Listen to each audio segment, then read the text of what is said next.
Hello and welcome to IPC Touchpoints, an expert insight series brought to you by Georgia Pacific. I'm your host Abhi Zadav, the Director of Healthcare Insights at GP.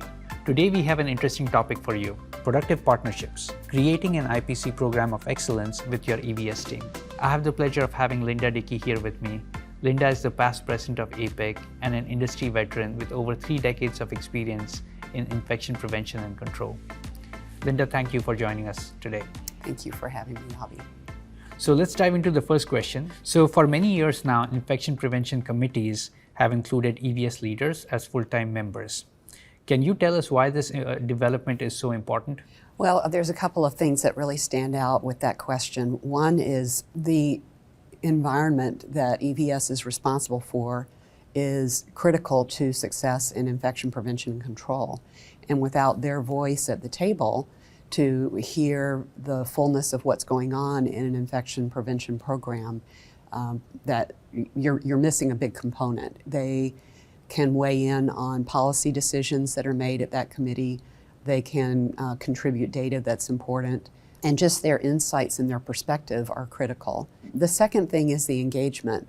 When people have a successful infection prevention control program in an organization, that means that you've got really strong partnerships across the organization, and one of your key partners is environmental services. So to not have them as part of the committee is extremely short-sighted. So I'm really thankful that the trend that we're seeing is moving in that direction. And that's a great trend that we should probably talk about, of EVS members being a part of the committee. And it also poses a great opportunity for productive collaborations. Is that typically the case, or is that a bit aspirational? You know, I think there are organizations that are definitely doing that successfully, but I think there's also organizations that probably have room to grow in that respect. You know, part of it's chemistry between people. You make an effort to work well together, to build trust with one another, to make an effort to get to know one another's teams. But it's when the rubber meets the road, when things get difficult, that you really see what a working relationship is made of. So that's where I think organizations that recognize that and realize that I need to be able to be joined at the hip with this individual when we have a flood, for example, and you need to recover from that. When you have a change in a product that you're using and you need to have everyone get on board and engage with that product and be successful. Those are the types of things where having built a successful working relationship really matter. Mm-hmm. Yeah, that's so important. The success is based on the chemistry and the working relationship. What do you think those productive partnerships lead to? Do they lead to like better business outcomes or better prospects for infection prevention? Can you talk to us about that? Yeah, I believe they lead to both. In terms of better business prospects, hospitals have to have a good margin to be able to keep their doors open. And part of that margin is making sure that you reduce infections. And a key part of reducing infections is a clean environment. It also costs money to have staff turnover. And so when you've got environmental services workers feeling valued and feeling part of the team and feeling good about coming to work, you're going to keep them, you're going to retain them. So that goes straight to your bottom line. The other part is you want people to feel successful in terms of the quality of what they're providing to people that come in the door. When people come in for care, they are often and most often in some sort of distress.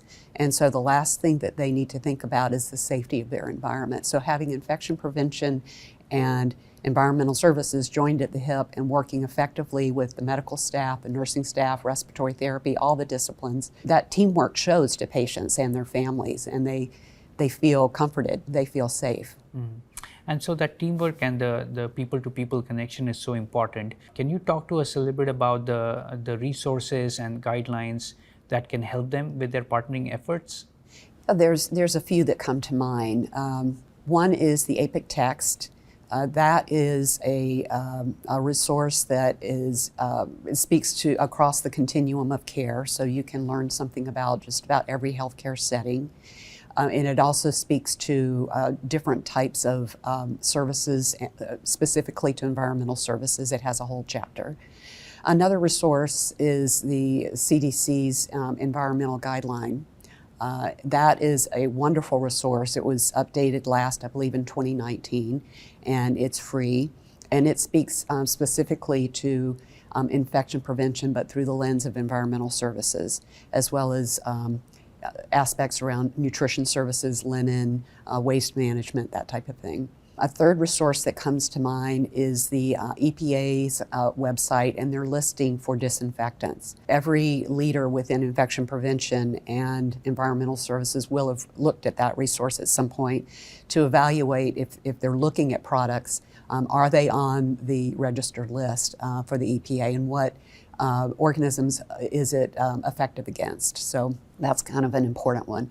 And then the last resource that I'll mention is the AHE. They have a wonderful section on their website of a variety of different types of resources, educational resources, white papers, advocacy position papers. And I think that both for infection preventionists and for environmental services professionals, those resources serve well to help educate staff and also people beyond in other disciplines that might not be as familiar. Those are some great resources. And in closing, I would like to ask you, what does success look like for organizations that forge those partnerships with EBS professionals and others?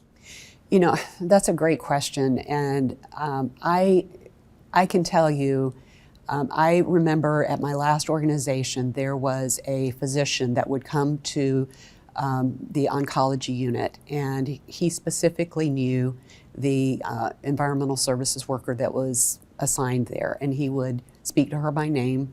And sometimes it was just a greeting, and sometimes it was a thank you for the work that she did.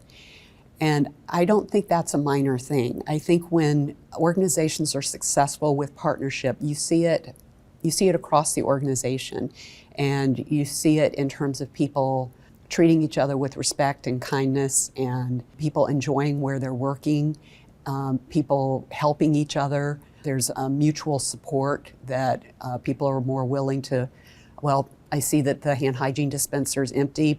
My environmental services worker's not here right now. I know where it's stored. I know how to change it.